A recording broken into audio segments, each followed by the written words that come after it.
Hello everyone and welcome to upscprep.com and I am Nimish Kapoor. आज हम लेके आए हैं बहुत interesting topic modern Indian history के ऊपर एंड इस टॉपिक में आज हम बात करेंगे governor generals of India, Bengal, India and viceroys. ये डिटेल में बात करेंगे 1773 से लेकर 1948 तक। इसी के साथ हम क्रोनोलॉजी भी रिवाइज कर लेंगे ताकि आप बहुत ही ईजिली रिलेट कर सकें sequence of events and we'll also go through some of the important Indian National Congress sessions as well. तो let's start with this. So सबसे पहले हम बात करेंगे governor generals of Bengal. If you remember the regulating act जिसकी हमने बात की थी 1773 की, उसने गवर्नर ऑफ बंगाल को गवर्नर जनरल ऑफ बंगाल की पोस्ट बना दी और उसी के साथ ये कंटिन्यू रहा अंटिल चार्टर एक्ट ऑफ 1833 तक। तो governor generals of Bengal 1773 till 1833। So the first Governor General of Bengal थे Warren Hastings. Warren Hastings from so he was initially Governor of Bengal 1772 से 73 and 1773 से 1785 तक he was the Governor General of Bengal. क्या important events रहे in his tenure? Ring Fence Policy introduce की गई।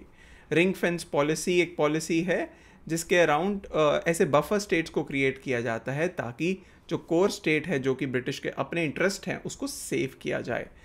Discontinued the tribute of 26 lakhs to Shah Alam. तो जो शाह आलम को ट्रिब्यूट दिया गया था after the battle of Buxar, वो डिसकंटिन्यू किया गया अंडर हिम। और उन्होंने and he also ended the dual system of administration of Bengal, जो कि निज़ामत और दीवानी फंक्शन सेपरेट थे, उसको भी ख़त्म किया गया। He also established Calcutta Madrasa in 1781 और he also helped in the foundation of Asiatic Society of Bengal 1784 जो कैलकटा में बनी। लैंड रेवेन्यू के मामले में he established 5-year settlement system, 5 साल का settlement system इंट्रोड्यूस किया in 1772 और later on उसको एनुअल सिस्टम के तौर पे बदल दिया गया। कौन सी वॉर्स और treaties in his tenure were fought? Rohilla war 1774, first Anglo Maratha war 1775 से 82 तक, second Anglo Mysore war of 1780 से 84। ही फेस्ड परसिस्टेंट सन्यासी और फकीर डिस्टर्बेंसेस। जो सन्यासी रिबेलियन था वो एंग्लो भूटानीज ट्रीटी 1774 विद भूटान और ट्रीटी ऑफ सालबाई जो मराठास के साथ साइन की गई थी। तो ये थे इंपॉर्टेंट ट्रीटीज और Wars which under his tenure was fought and इसके अलावा हमने इंपॉर्टेंट इवेंट्स देखे। उसके बाद लॉर्ड कॉर्नवालिस केम 1786 से 1793 तक ही remained the governor general of Bengal. अगर हम देखें तो 1786 का हमने एक अमेंडिंग एक्ट पढ़ा है जिसके कारण लॉर्ड कॉर्नवालिस को लाया गया। उसमें उनको कमांडर इन चीफ की भी पोस्ट दी गई। तो he was a British army officer during American war of independence जो लॉर्ड कॉर्नवालिस थे। सिविल सर्विस में he started the system of civil service in India और पुलिस में he established a regular police force and modernised Indian system of thanas. तो Indian system of थाना को systemise किया और रिलीव किया ज़मींदार को उस टाइम पे जो पुलिस फंक्शंस कर रहे थे।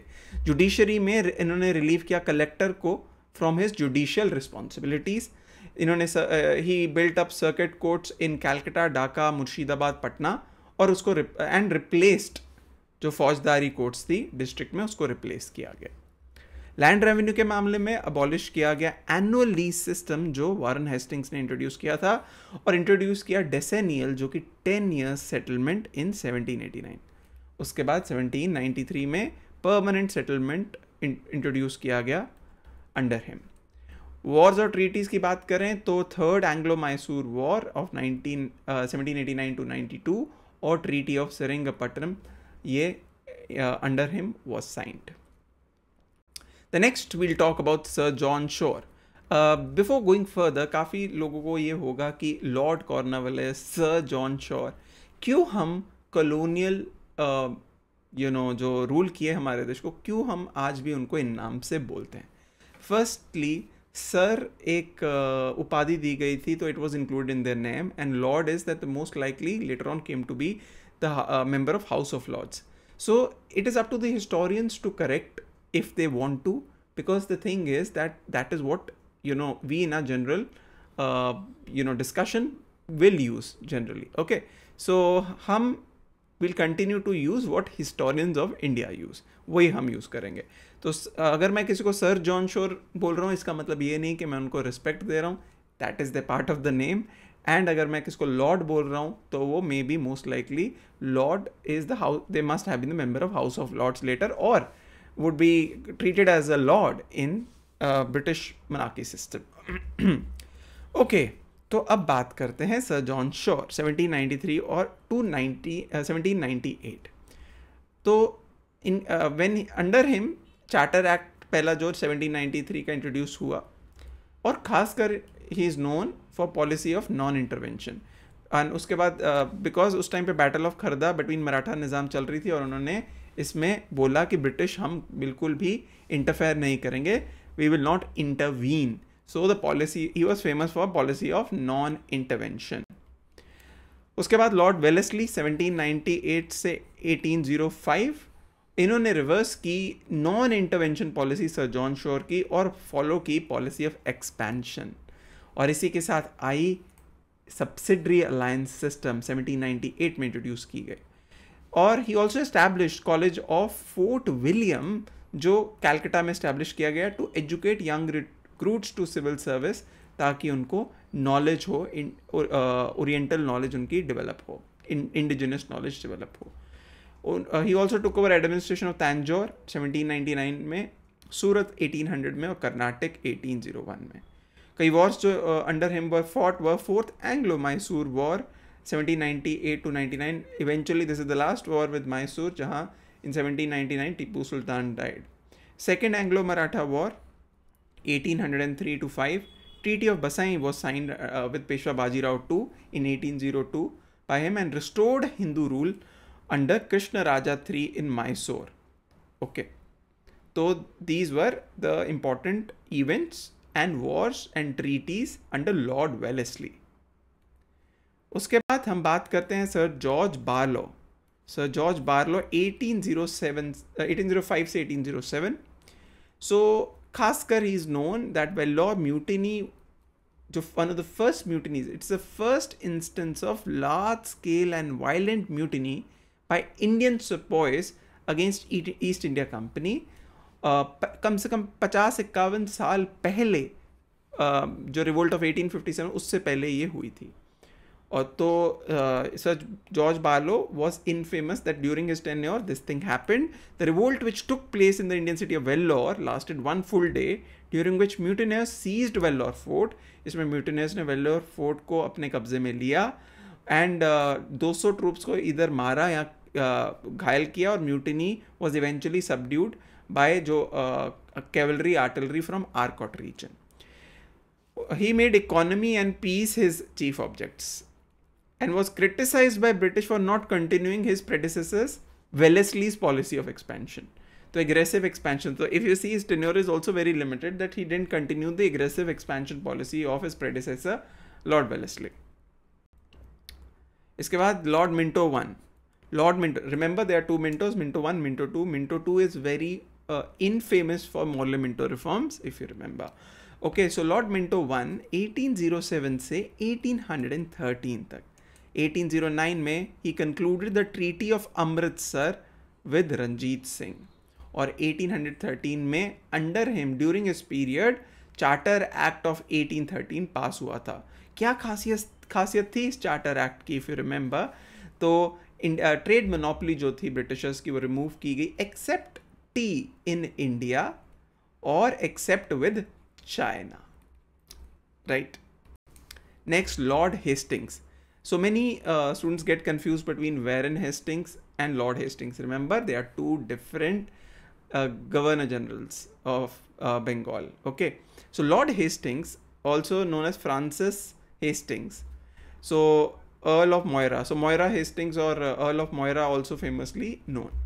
He adopted policy of paramountcy कि ब्रिटिश ज़्यादा पावरफुल हैं तो वो अपने आप को एक्सपैंड करेंगे, असर्ट करेंगे, एंड वी आर पैरामाउंटसी की पॉलिसी को कंटिन्यू अडॉप्ट किया.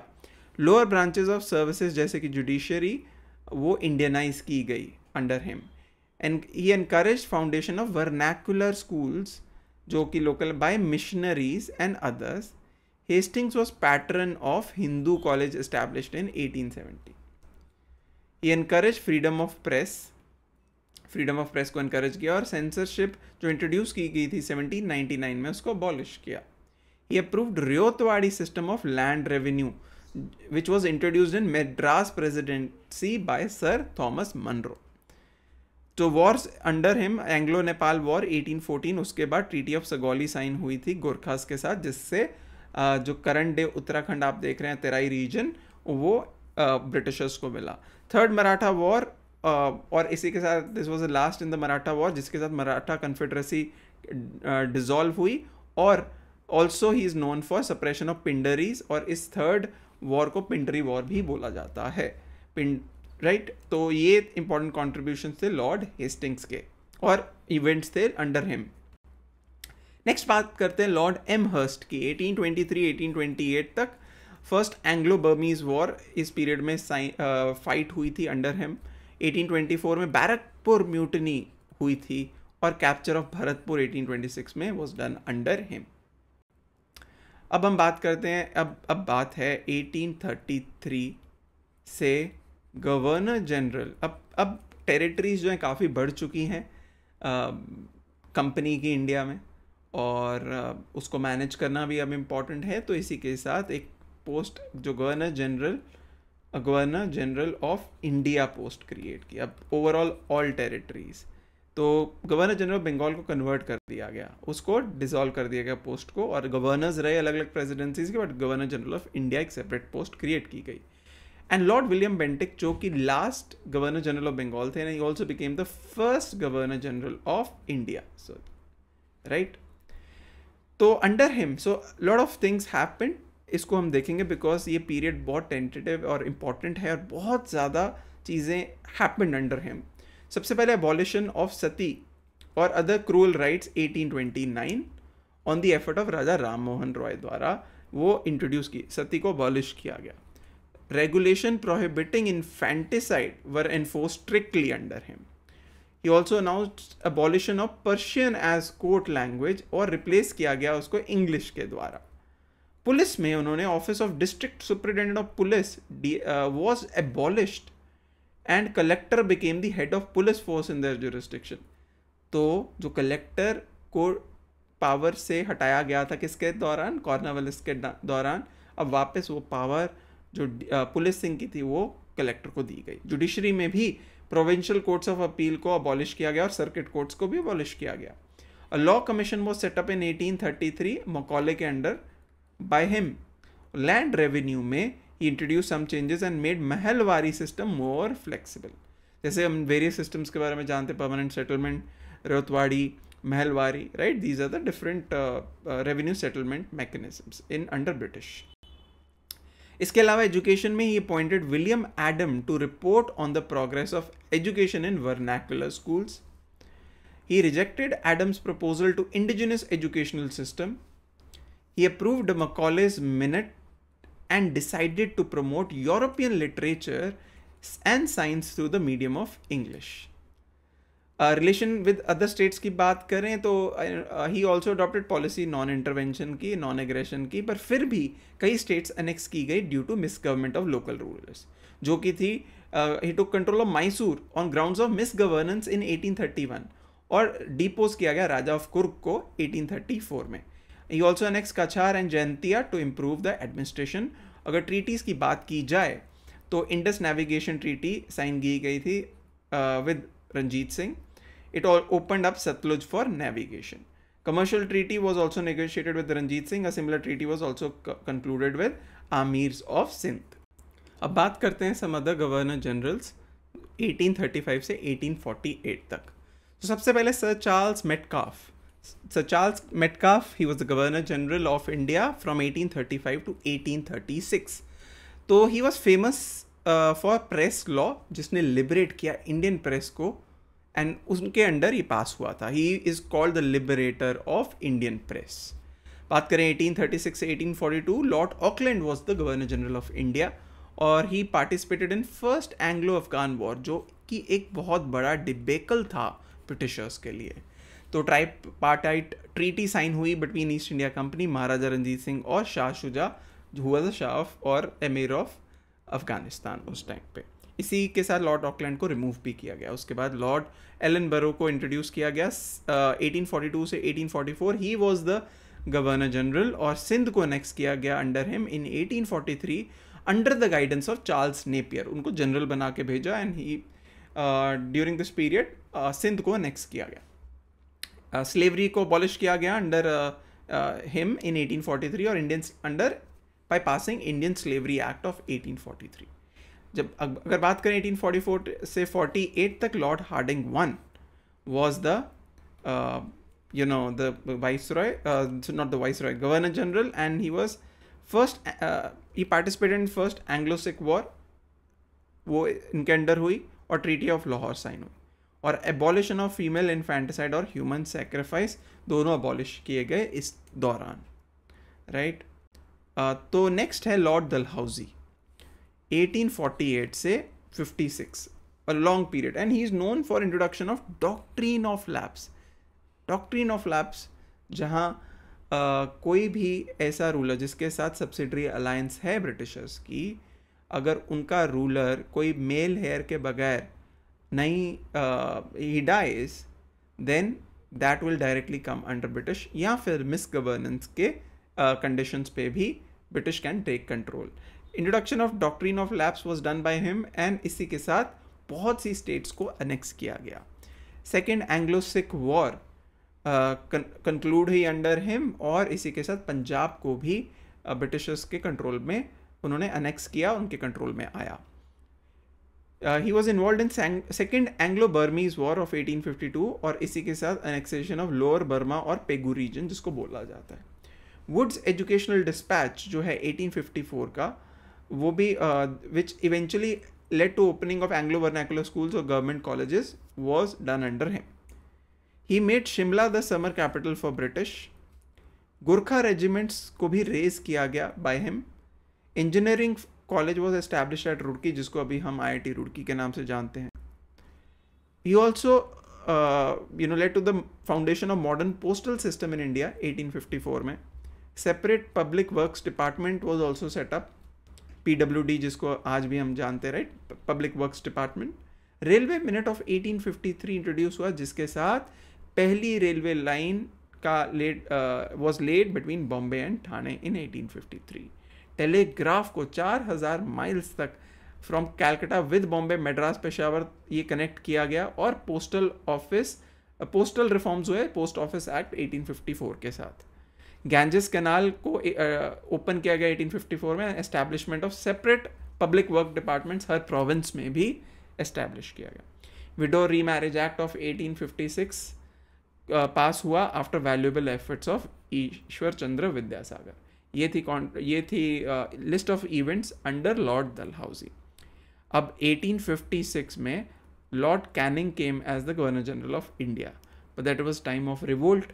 बहुत एक्टिविटीज़ हुई, and as you know, eventually the crown took control. Queen's proclamation हुई 1858 में, and crown took control, और इसी के साथ वाइसरॉय पोस्ट भी क्रिएट होती है। So the subsequent governor general will also be viceroys. Viceroy क्या है? Viceroy basically representative of British government which has relation viceroy with the princely states. मतलब अब वो भी directly रिपोर्ट करती हैं वाइसरॉय को, रिपोर्ट करेंगी। प्रिंसली स्टेट्स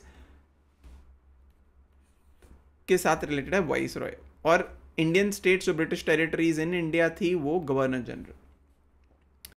तो lord Canning was the first viceroy of India, और revolt of 1857 took place under him. As a result British parliament ने 1858 में क्वींस प्रोक्लामेशन के बाद ईस्ट इंडिया कंपनी का रूल एंड किया, और डायरेक्ट कंट्रोल क्राउन का रूल डायरेक्ट आया।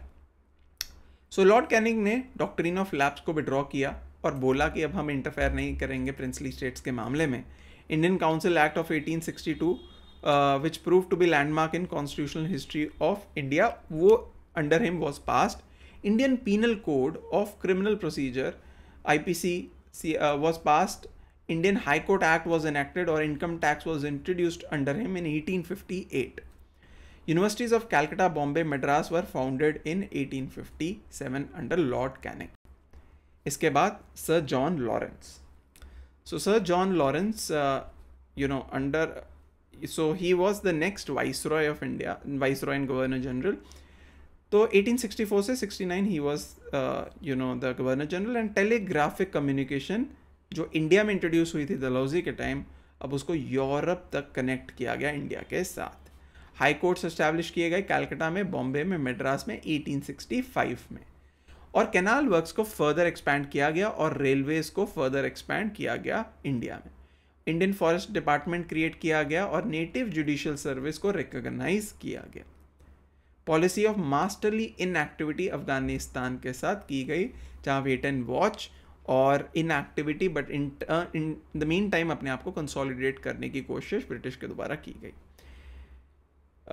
Under him British defeated Bhutan in the दुआर वॉर. दुआर वॉर में भूटान को हराया 1864 और ट्रीटी ऑफ सिंचुला साइन की भूटान के साथ. नेक्स्ट लॉर्ड मेयो 1869 से 1872. So he introduce financial decentralisation in India, कि फाइनेंशियल फंड्स को फर्दर प्रोविंशियल और आगे लेवल्स पे दिया जाए. He establish Rajkot college Kathiawar में और Mayo college at Ajmer for princes. Statistical survey of India was organised and Indian evidence act 1872 was passed by him. He also establish department of agriculture और commerce. He is the only viceroy, इकलौता viceroy, who was murdered in the office by Pathan convict in Andamans in 1872. State railways were introduced and census was held in 1872 for the first time in the Indian history. State railways का मतलब है कि directly government ने state control लेना शुरू किया railways का, इससे पहले कंपनी के कंट्रोल में आता था. लॉर्ड नॉर्थब्रुक 1872 से 76.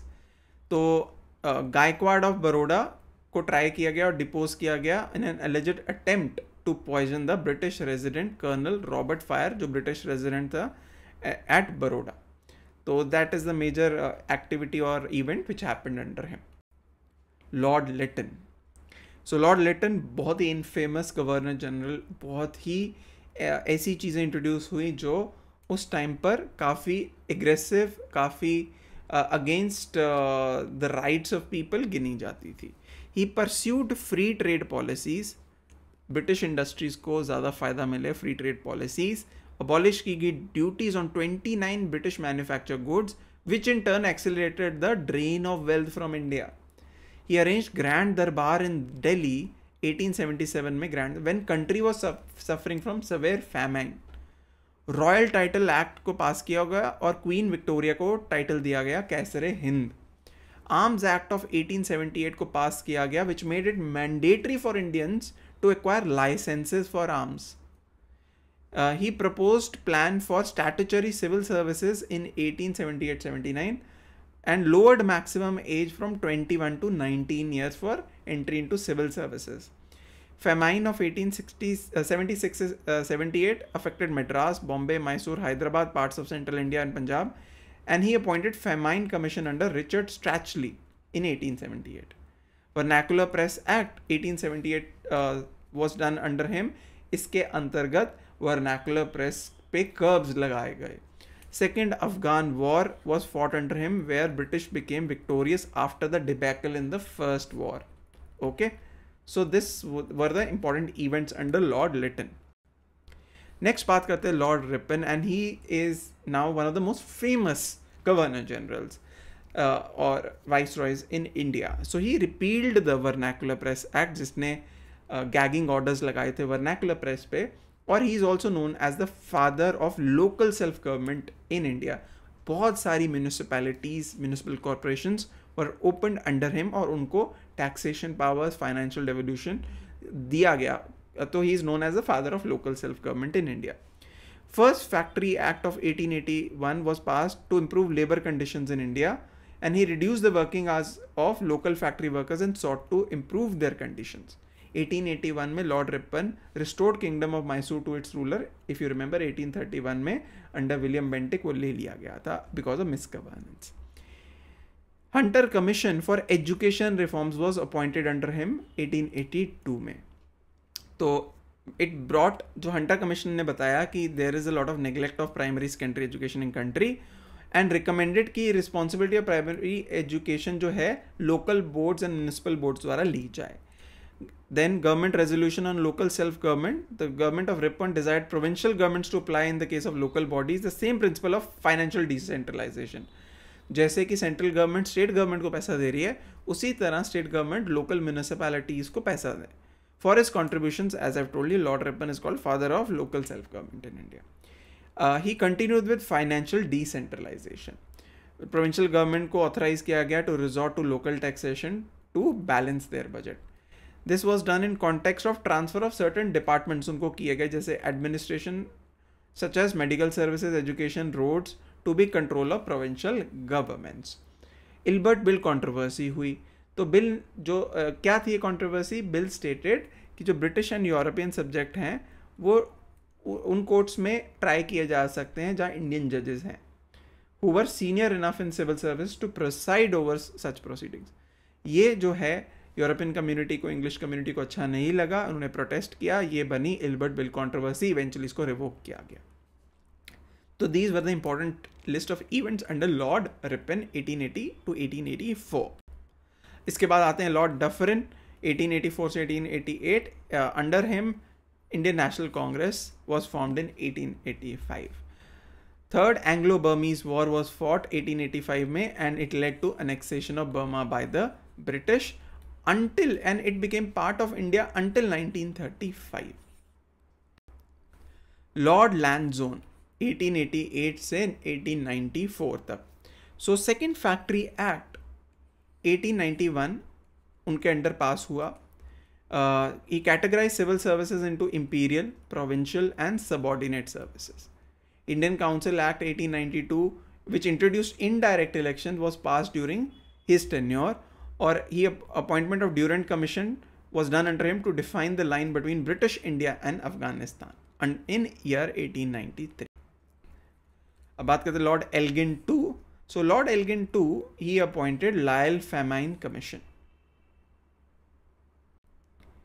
फिर इसके बाद आता है Lord Curzon. Lord Curzon very important.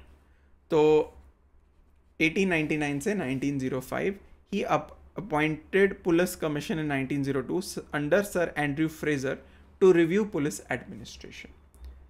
It recommended the appointment of Indians at the officer level in the police, particularly at the ranks. So Indians could rise only to ranks of inspector of police, or now he said that they can go up to officer level. However, they were not part of Indian Imperial Police. Appointment of Universities Commission or Railway Commission 1902 किया गया, and passing of Universities Act 1904 was done under him. Railway Commission excluded primary education completely and emphasized on higher education. He also is known for establishment of Department of Commerce and Industry. Calcutta Corporation Act 1899 was passed under him, which reduced the number of elected legislatures and increased the number of nominated officials to deprive Indians of self-governance. Ancient Monuments Preservation Act, Archaeological Survey को बढ़ावा दिया इसने, और Partition of Bengal, which is the most infamous thing which was done by him based on administrative commission. It was the first large experiment of divide and rule. एक नया province बनाया गया, north west frontier province create किया गया, जो आज के time पे पाकिस्तान में खैबर पख्तूनख्वा रीजन से फेमस है. फेडरल टेरिटरीज के नाम से भी कई एरिया जाने जाते हैं. Young Husband's mission to Tibet was done under his tenure. The next is Lord Minto II, 1905 से 1910. So Morley Minto reforms और the Government of India Act 1909 जो आया, ये इसी पीरियड में आया था. तो when he was the Viceroy. स्वदेशी मूवमेंट इवन 1905 to 1908 इसी दौरान हुई थी. Foundation of Muslim League was done during his tenure.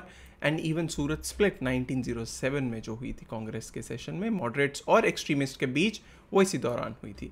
1908 में न्यूज़पेपर एक्ट लाया गया और 1909 में मॉर्लिमेंटो रिफॉर्म्स, जिसमें Indian council act of 1909 which introduce separate electorates for Muslims, right. So he may also be considered as the person who created the divide and policy and made it very prominent. Okay. Next, Lord Hardinge II. 1910 to 1916, he was the Viceroy and Governor General. He annulled the partition of Bengal in 1911. Bengal की partition को अनल किया, बिहार ओडिशा को अलग किया, and capital of India was transferred from Calcutta to Delhi 1911 में. Delhi durbar organise किया and coronation of King George V and Queen Mary took place in 1911, and this was the first time in the durbar the coronation took place of a king in India. Coronation of King George V and Queen Mary took place in 1911 in Delhi Darbar. He was awarded, he awarded Gandhi ji the Kaisar-e-Hind Gold Medal for his contributions in South Africa. So Lord Chelmsford 1916 to 1921, Government of India Act 1919 was passed during his tenure. If you remember, Dyaki was introduced, okay, at provincial level in 1919 Act. और repressive Rowlatt act introduce किया गया था after defence of India act ख़त्म हुआ after the war. So Jallianwala Bagh massacre took place when he was the viceroy. He appointed the Hunter commission to inquire about the Jallianwala Bagh massacre, which basically left out blaming General Dyer directly. So Sadler Commission of 1917 was formed to investigate into functioning of University of Calcutta. Indian Sir S.P. Sinha was appointed governor of Bihar and Odisha, and he was the first Indian to be appointed as a governor of state of a province under British. The next is Lord Reading. So Lord Reading was the Viceroy 1921 to 26. So Criminal Law Amendment Act or abolition of cotton excise was done under him. Press Act 1910 और Rowlatt Act को repeal कर दिया गया था under his tenure. He suppressed non-cooperation movement of Mahatma Gandhi और simultaneous civil service examinations 1922 में India in particular, so India and England में एक साथ होना शुरू है, जहाँ 2/3 posts England में examination से भरी जाएंगी, 1/3 India में. Lord Irwin was the Viceroy from 1926 to 31. So Simon Commission was announced in 1927 under him. Other important developments when he was the Viceroy was the coming up of Butler Commission, Nehru Report of 1928 under Motilal Nehru, जिसने Dominion Status की बात की, 14 points of Jinnah 1929, Jinnah के वो 14 points when his 5 points were not accepted by Nehru Report. Lahore Session of Congress and Purna Swaraj Declaration 1929 भी इस Lord Irwin के tenure में ही हुआ. सिविल डिसोबीडियंस मूवमेंट 1930 की शुरुआत, दांडी मार्च की शुरुआत, फर्स्ट राउंड टेबल कॉन्फ्रेंस और इवेंचुअली गांधी अर्विन पैक्ट, ये सब लॉर्ड अर्विन के वाइसरॉयशिप में governor general when he was governor general उसके दौरान हुआ. अब बात करते हैं लॉर्ड विलिंगटन की. 1931 से 36 तक ही was the viceroy and governor general. Second round table conference, he was, when it happened, he was the viceroy, and उस time, if you remember, Congress participated in the second round table conference. Civil disobedience movement finished around that time when he was the announcement of McDonald's communal award, and third round table also conference happened during his tenure. Foundation of Congress Socialist Party in 1934 was also happened in 1934. Government of India Act 1935, बहुत नए provisions लाए गए, खासकर ड्याकी centre में आई और provincial autonomy आई, ड्याकी रिमूव कर दी गई. पूना पैक्ट साइन हुआ बिटवीन डॉक्टर B.R. अम्बेडकर और Mahatma Gandhi during his tenure only, और Burma was separated from India 1935. Lord Linlithgow 1936 से 43. सो deliverance day by Muslim League was done during his tenure. Foundation of Forward Bloc by Subhash Chandra Bose was done during this period.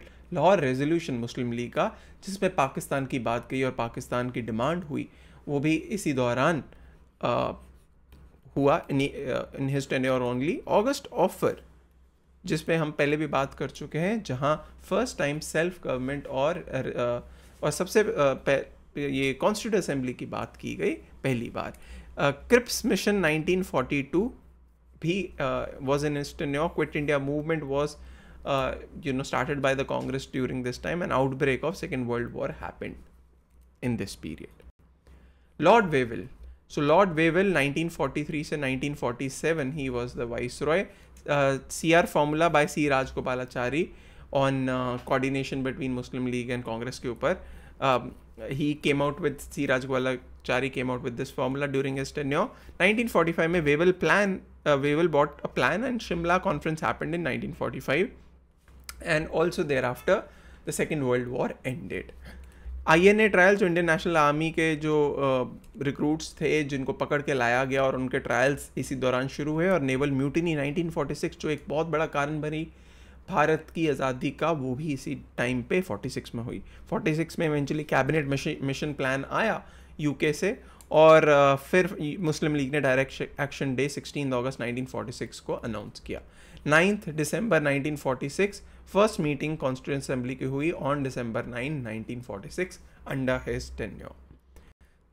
Lord Mountbatten, जो कि आखिरी viceroy थे independent colonial India के, और also first viceroy independent India के, तो he Indian independence bill was pass by British parliament on July 4, 1947, और अंडर हिम 2 boundary commissions were set up under the chairmanship of sir Radcliffe. और अब बात करते हैं, सिर्फ 2 गवर्नर जनरल हुए हैं इंडिपेंडेंट इंडिया में. एक तो है लॉर्ड माउंटबेटन और एक है सी राजगोपालाचारी. तो Lord Mountbatten, he was the first governor general of free India. Under his tenure, Kashmir was acceded to India and Gandhi was murdered. Whereas C Rajgopalachari last governor general थे free India के, and only Indian governor general ever. वो रहे 3 साल 1948 से लेकर 1950 तक. अब बात कर लेते हैं some of the very important Indian National Congress annual sessions. So let's start with the first session of Indian National Congress, जो बॉम्बे 1885 में ये फर्स्ट सेशन था कांग्रेस का, जिसने कांग्रेस के ऑब्जेक्टिव स्टेट किए. इस कांग्रेस सेशन का प्रेसिडेंट था WC बैनर्जी, राइट. मद्रास का थर्ड सेशन जो कांग्रेस का हुआ 1887 में, another important session headed by Sayyid Badruddin Tyabji. He was the first Muslim president of Congress. An appeal was made to Muslims to join national leaders. Allahabad का next 1888 का annual session, जिसमें George Yule थे president, और Yule became the first English president of Indian National Congress. Bombay 1889 का session, where sir William Wedderburn was the president of the Congress. He was the only foreigner to be president of Indian National Congress twice. 10 women representatives ने भी ये session attend किया, और ये पहला ऐसा session था जो women representatives ने अटेंड किया, जो 1889 session. Calcutta 1890 session, Firoz Shah Mehta was the president, और इसमें कादम्बिनी गांगुली पहली women बनी जिसने एड्रेस किया कांग्रेस सेशन को. इसी के साथ कलकत्ता 1896 रहमतुल्लाह सयानी प्रेसिडेंट थे, और नेशनल सॉन्ग वंदे मातरम को गाया गया पहली बार रविंद्रनाथ टैगोर के द्वारा. Indian National Congress officially adopt किया इसमें drain theory.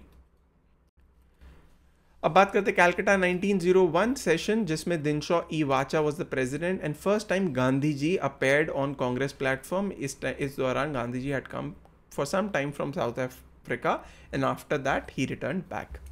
Benares 1905 session, Gopal Krishna Gokhale was the president, और ये फॉर्मल प्रोक्लेमेशन ऑफ स्वदेशी पहली बार अगेंस्ट गवर्नमेंट बोली गई. इसमें कंडेम किया गया पार्टीशन ऑफ बंगाल को और रिएक्शनरी रिजीम ऑफ कुर्जोन की.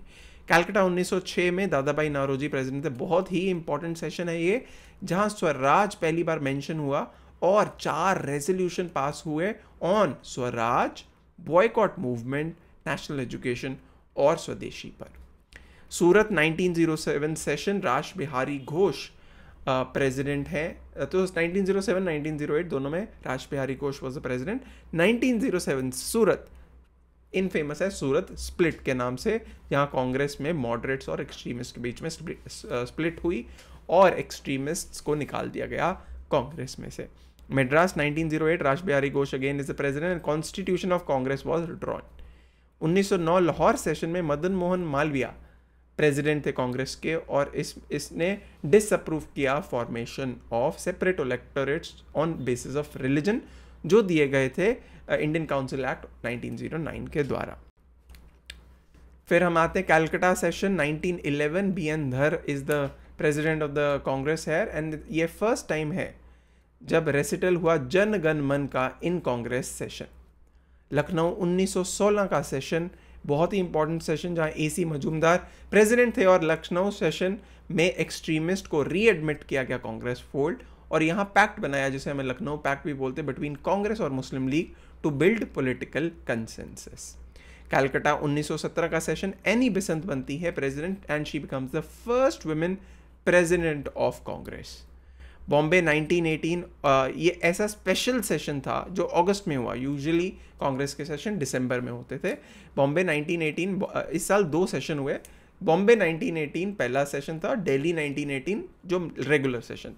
तो हम सिर्फ बात करेंगे बॉम्बे 1918। ये सैयद हसन इमाम was the president. Indian National Congress ने कंटेम किया मॉन्टेगू क्लेम्सफोर्ड रिफॉर्म और डिमांड किया effective self government. Amritsar 1919 session, Motilal Nehru president थे और कांग्रेस ने एक्सटेंड किया सपोर्ट खिलाफत मूवमेंट को और कंडेम किया जलियांवाला बाग मैसेकर। नागपुर 1920 का session, C Vijaya Raghavachariar president हैं। गांधीयन प्रोग्राम अडॉप्ट किया गया। As you know non cooperation movement की स्टार्ट का टाइम है, खिलाफत आंदोलन का स्टार्ट का टाइम है, उनके प्रोग्राम को अडॉप्ट किया गया। रिकॉन्स्टिट्यूट किया गया वर्किंग कमिटीज़ को कांग्रेस की लिंग्विस्टिक लाइंस पर। ऑल इंडिया तिलक स्वराज फंड स्टार्ट किया गया बाल गंगाधर तिलक के डेथ के बाद जो उनकी हुई थी 1 अगस्त 1920। एंड मोहम्मद अली जिन्ना इस टाइम पे ही लेफ्ट इंडियन नेशनल कांग्रेस। अब बात आती है गया सेशन 1922 की। सी आर दास चित्तरंजन दास प्रेसिडेंट थे। कांग्रेस खिलाफत स्वराज पार्टी फॉर्म हुई और सी आर दास प्रेसिडेंट और मोतीलाल नेहरू बने उनके पहले सेक्रेटरी। बेलगाम 1924 अगेन एक बहुत इंपॉर्टेंट सेशन है क्योंकि ये इकलौता ऐसा सेशन है जहां महात्मा गांधी प्रेसिडेंट थे। स्वराजिस्ट और नो चेंजेस एक साथ आए और only session where which was headed by Gandhi as I told you. तो Swarajist no changes, as you know Swarajist जो काउंसिल एंट्री में बिलीव करते थे, नो चेंजेस जो कंस्ट्रक्टिव वर्क में बिलीव कर रहे थे बट काउंसिल एंट्री में नहीं बिलीव करते थे। ये दोनों 1924 में एक साथ आए क्योंकि उनको पता था रेपरकशन इन पास्ट जो सूरत स्प्लिट से पार्टी को हुआ था। Kanpur 1925 Sarojini Naidu was the president और she became first Indian women जो कांग्रेस की प्रेसिडेंट थी। मद्रास 1927 का session, M.A. Ansari was the president of the session. Independence resolution by Nehru Bose was pass decision to boycott Simon commission भी इसमें लिया गया। कैलकाटा का 1928 सेशन जहाँ मोतीलाल नेहरू थे प्रेसिडेंट, यहाँ formation of all India youth congress हुई और demanded dominion status. As you know Nehru report तभी पेश भी हुई थी उसी दौरान और डोमिनियन स्टेटस की बात की गई थी गवर्नमेंट में with in a year. Warning of complete independence, तो कंप्लीट इंडिपेंडेंस अदरवाइज अगर एक साल में ये शर्त नहीं मानी गई। Lahore session 1929 Jawaharlal Nehru became the president और पूर्ण स्वराज का रेजोल्यूशन, क्योंकि डोमिनियन स्टेटस नहीं माना गया, इसी के साथ कंप्लीट इंडिपेंडेंस या पूर्ण स्वराज का रेजोल्यूशन पास किया गया। प्लेज फॉर इंडिपेंडेंस डे उस दौरान 26 जनवरी 1930 को इंडिपेंडेंस डे के तौर पर मनाया गया। सिविल डिसोबीडियंस मूवमेंट को लॉन्च करने के ऊपर सहमति बनी और ऑल्सो डिसाइडेड कि फर्स्ट राउंड टेबल कॉन्फ्रेंस को बॉयकॉट किया जाए। फिर आता है कराची 1931, क्योंकि 1930 में कोई सेशन नहीं हुआ। वल्लभ भाई पटेल थे 1931 के कराची सेशन में प्रेसिडेंट। गांधी अरविंद पैक्ट को एंडोर्स किया गया। गांधी अरविंद पैक्ट जो हुआ था जहां 11 पॉइंट्स के ऊपर एग्रीमेंट हुई थी उसको एंडोर्स किया गया। रेजोल्यूशन पास हुआ फंडामेंटल राइट्स, ड्यूटीज और नेशनल इकोनॉमिक प्रोग्राम पर और गांधी को नॉमिनेट किया गया to represent Indian National Congress second round table conference में। बॉम्बे 1934 डॉक्टर राजेंद्र प्रसाद ये प्रेसिडेंट बने कांग्रेस के। यहाँ formation of Congress socialist party हुई और अमेंडमेंट हुआ कॉन्स्टिट्यूशन ऑफ कांग्रेस।